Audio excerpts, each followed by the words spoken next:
This is the Justice Fighter Podcast. With attorney Gerald Griggs. Where we have conversations on social justice, civil rights, and political news that affects us all. Let attorney Griggs put you on game.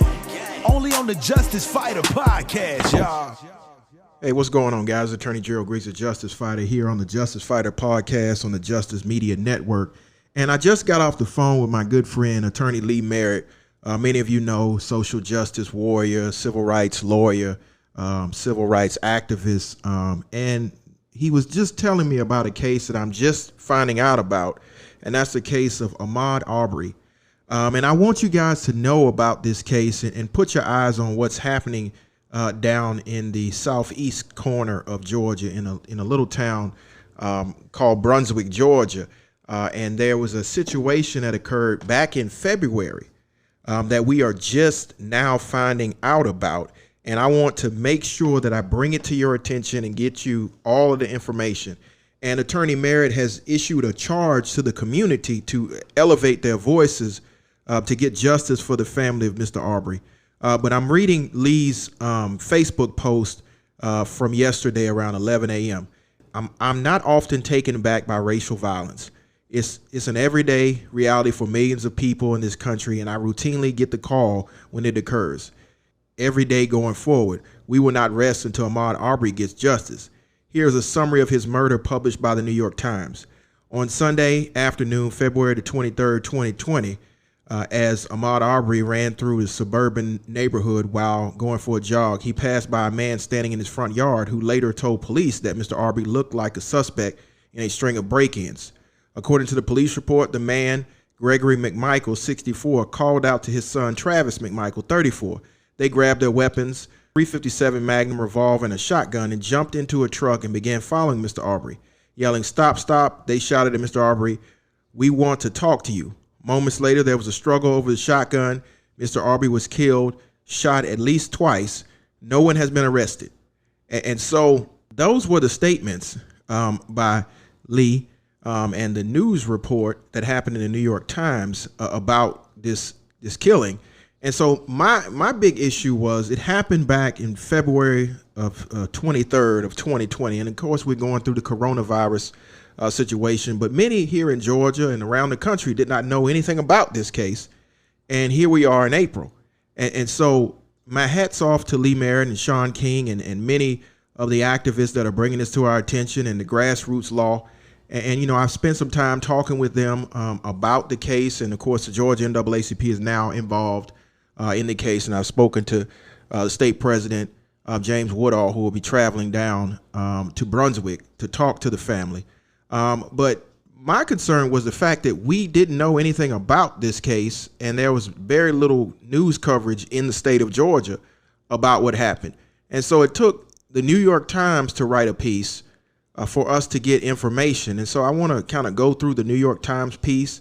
And so this is from the New York Times. This was on April the 26th, 2020 from the New York Times. 2 weapons, a chase, a killing, and no charges. A 25-year-old man was running through a Georgia neighborhood, ended up dead, and the prosecutor argued that his pursuers should not be arrested. Brunswick, Georgia. Ahmaud Arbery loved to run. That's what the 25-year-old former high school football standout did to stay fit. His friend said, and it was not unusual to see him running around the outskirts of a small coastal Georgia city where he lived. On a Sunday afternoon in February, as Mr. Arbery ran through the suburban neighborhood of ranch houses, moss-draped oaks, he passed by a man who was standing in the front yard, who later told police that Mr. Arbery looked like a suspect in a string of break-ins. According to the police report, the man, Gregory McMichael, called out to his son, Travis McMichael, and they grabbed their weapons, .357 Magnum revolver and a shotgun, and jumped into a truck and began to follow Mr. Arbery. "Stop, stop," they shouted at Mr. Arbery. "We want to talk to you." Moments later, over a struggle over the shotgun, Mr. Arbery was killed, shot at least twice. No one has been charged in the killing. No one has been charged or arrested in the connection with the February 23rd killing. The case has received little attention beyond Brunswick, but has raised a question in the community about racial profiling. Mr. Arbery was black, the father and the son were white, and the interpretation of the state's self-defense laws are questioned. The Reverend John Davis Perry II, the president of the Brunswick chapter of the NAACP, has called the shooting troubling. Mr. Arberys' friends and families have worried that the case, similar to other cases that have prompted national outrage, might quietly disappear in the Deep South community because of social distancing restrictions and the coronavirus outbreak have made it difficult for them to gather and protest. We can't do anything because of this corona stuff, said Ms. Wanda Cooper, Mr. Arberys' mother. We thought about walking out where the shooting occurred just to do a little march, but we can't go out right now. Mr. Arbery was killed 3 days before the anniversary of the 2012 killing of Trayvon Martin, an unarmed African-American teenager whose confrontation with a Florida neighborhood watch captain, George Zimmerman, helped ignite the Black Lives Matter movement. According to documents obtained by the New York Times, a prosecutor who had the case for weeks told the police that the pursuers had acted within the scope of the Georgia's citizen's arrest statute and that Mr. Travis McMichael, who held the shotgun, acted in self-defense. The police report does not mention whether Mr. Arbery was in possession of a weapon. Attempts to reach Mr. McMichael, the retired investigator with the district attorney's office, were unsuccessful, and a brief phone conversation with Mr. Travis McMichael, who runs a company that gives custom boat tours, declined comment, citing continuing investigation. And so, that's the article from the New York Times, which is now garnering national attention to Mr. Arbery's case. And again, the family's attorney, Lee Merritt, I've had conversations with him, and the call for the family is for a thorough investigation by the Department of Justice as well as the Georgia Bureau of Investigation, because it seems as though this case was going to slide through the cracks. And listening to the prosecutor's attempt to explain this case brought up the Georgia citizen's arrest statute. And I would note for the record, the citizen's arrest statute does not give you the right to use deadly force to protect property. And so my question at this point is, why was Mr. Mike McMichael, the father and the son, not charged? And so there's a lot of difficult questions that are now having to be raised about this case. One, why was not national attention brought on this case? Two, why did it take 2.5 months for a decision to be made? Three, why was the Georgia Bureau of Investigation not called out? Because it seems that this may very well be either a law enforcement involved shooting or a shooting that involves somebody too connected with law enforcement for it to be accurately investigated appropriately. And we have to remember that the initial prosecutor that was on this case recused herself because of the connection to the former investigator who ended up shooting or being involved in the shooting of Mr. Arbery. And so we, as interested outside viewers of this, must really keep a strong eye on what's happening. And so now this case is going viral because everyone is interested in what's going on down in Brunswick, Georgia. And, the fact is, it shouldn't take activists and attorneys and civil rights organizations raising the call for justice for this to happen. So I'm gonna go to the Brunswick News. The Brunswick News did a story on this. This was back on April the 2nd, 2020. And it says, when retired district attorney investigator Greg McMichael saw a man he suspected of burglary sprinting down the Scintilla Drive on the afternoon of February 23rd, he alerted his adult son and both grabbed their guns, according to the Glenn County Police report. As the adrenaline-infused pursuit ensued, it ended a block away when Travis McMichael shotgun fired twice as he and the man struggled for possession of it. Greg McMichael told police. Ahmaud Arberys, 25, died on the spot, bleeding out in a matter of minutes, the police report said. The Glenn County Police Department released its report on the deadly incident in the news on Tuesday. It contained a deadly confrontation born of frustrations over the recent break-ins in the Scintilla Shores neighborhood and the two McMichael men's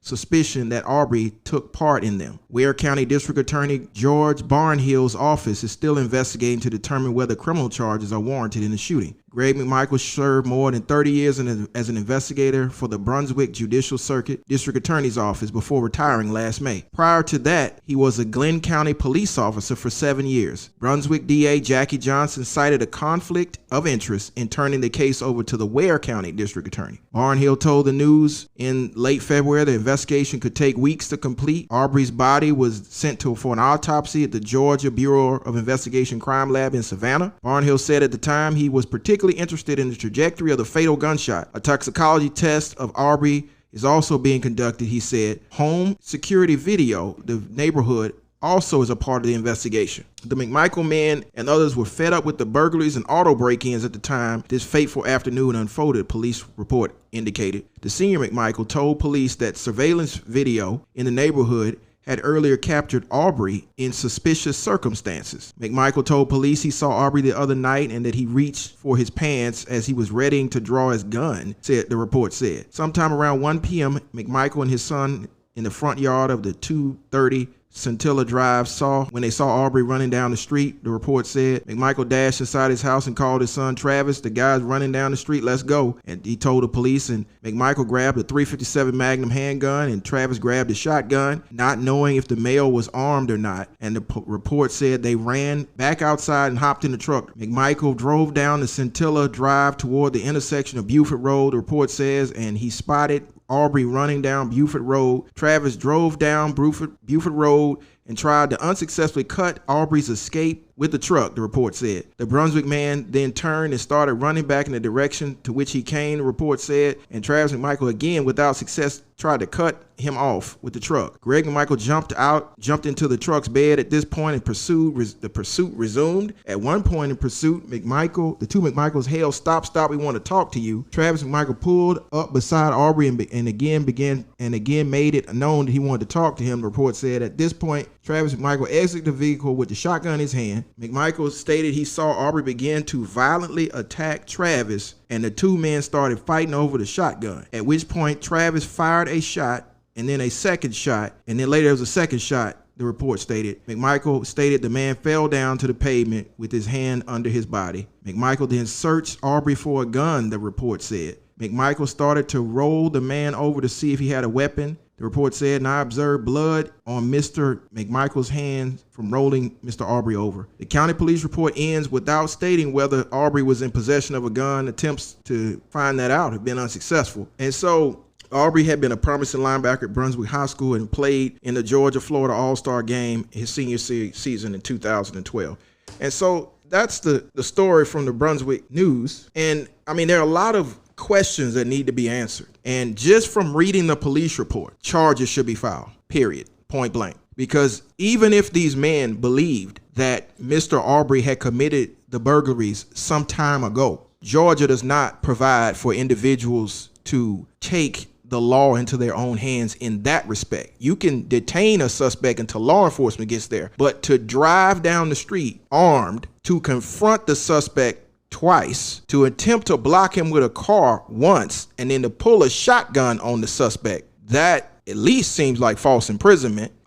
It's definitely aggravated assault, and it's potentially murder. And so my question at this point is, why has the GBI not been called in? Why is the FBI not called in? Because there seems to be something very amiss at all of this. And for the report not to mention whether or not there was a gun, clearly there was not a gun. So even if we believe that the suspect had committed burglaries some time in the past, not currently, that does not necessitate the use of deadly force. And it's clearly another case of a Trayvon Martin type encounter. Now, the issue of whether or not the older McMichael was law enforcement is also key as well, because if he's former investigator with DA's office, he's probably post-certified. So I'm going to join in elevating my voice as an activist in this case for the Georgia NAACP and call on you to reach out to the now third DA that's on this case, because the second DA has recused themselves, and now Mr. Tom Durden with the Liberty County District Attorney's Office is investigating this, and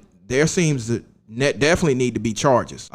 Whether or not it was justified should be a decision of a jury, because just from the police report, there appears to be probable cause for at least false imprisonment and potentially aggravated assault, if not murder. And so we're going to keep a strong eye on this case. Again, I want you to look up Ahmaud Arbery case. It's now trending on most of your social platforms, and we have to assist his family in elevating this call. Now, of course, if the facts bear out, and again, these are facts in the police report, the facts bear out, the McMichaels need to have a trial. And I've always been a proponent of a fair trial, making sure that all of the facts and information come out. But just from the police report, there seems to be sufficient probable cause to charge somebody with a violation of Georgia law. I understand what maybe the first district attorney said as far as the citizen's arrest statute, but the citizen's arrest statute doesn't give you the authority to follow somebody, to chase them down with a car, to shoot them twice. And so there seems to be a serious issue with this case. And I'm going to read the citizen's arrest statute for you,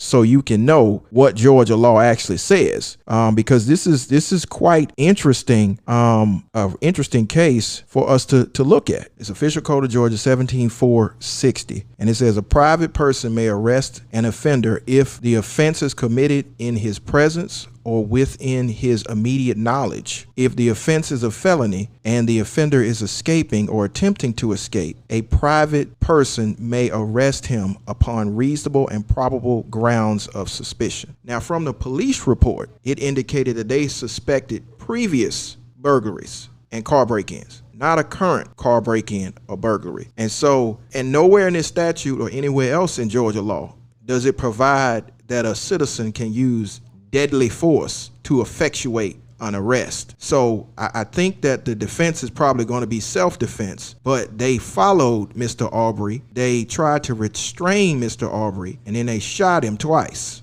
So I'm very concerned whether or not 17-4-60 applies, because again, that last clause, if the arrest is for a felony and the offender is escaping or attempting to escape, a private person may arrest him upon reasonable or probable grounds of suspicion. But it also says if the offense, a private person may arrest an offender if the offense is committed in his presence or within his immediate knowledge. So we need to, and again, that's immediate knowledge, not past knowledge, immediate knowledge. So even from the police report, when you see the person running down the street and you say they were break-ins either the night before or sometime in the past, that calls into question whether or not this was a lawful attempt to restrain Mr. Arbery. But even if it was, nowhere in Georgia law does it provide for a private citizen to use deadly force to protect property or prevent the escape of a potential suspect. They could have easily, while they were following Mr. Arbery, called the police, got the police on the phone, told the police what he was wearing, where he was going, and the police could have encountered him. Because just imagine you're out for a jog and two guys pull up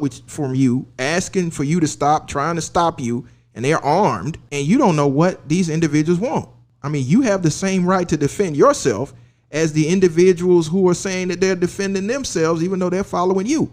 So I just think that we got to look a little bit deeper into this case, especially with the climate in the country, especially with what just happened, not more than 8 years ago, not far from Brunswick, because Sanford, Florida is not that far. It's probably about 2.5 hours away from Brunswick.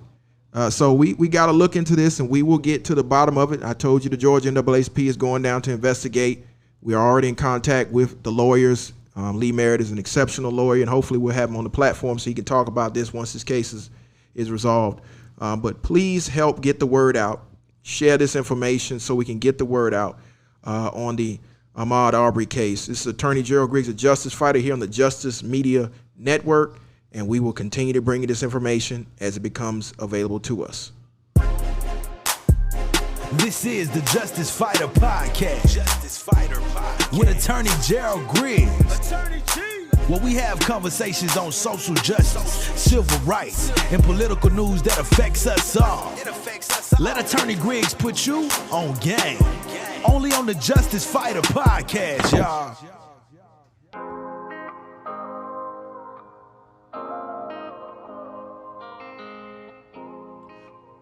What's going on, y'all? It's Attorney Gerald Griggs, a justice fighter, and thank you again for listening to another edition of the Justice Fighter Podcast. The Justice Fighter Podcast is brought to you by Gerald A. Griggs, LLC, the Justice Media Network, Trillmonger Entertainment, and a host of others. And it's our attempt to bring you the information, accurate information in real time about issues of social justice, civil rights, accountability, and the law. And so if you want to continue to listen, to subscribe, to share, please go on all streaming platforms and look for the Justice Fighter Podcast. We're going to bring you the information in real time so that you can understand what's happening, so that you can be safe, so that you can know what your rights are, and so that we can get justice for those who strive and for those voices that are being muted.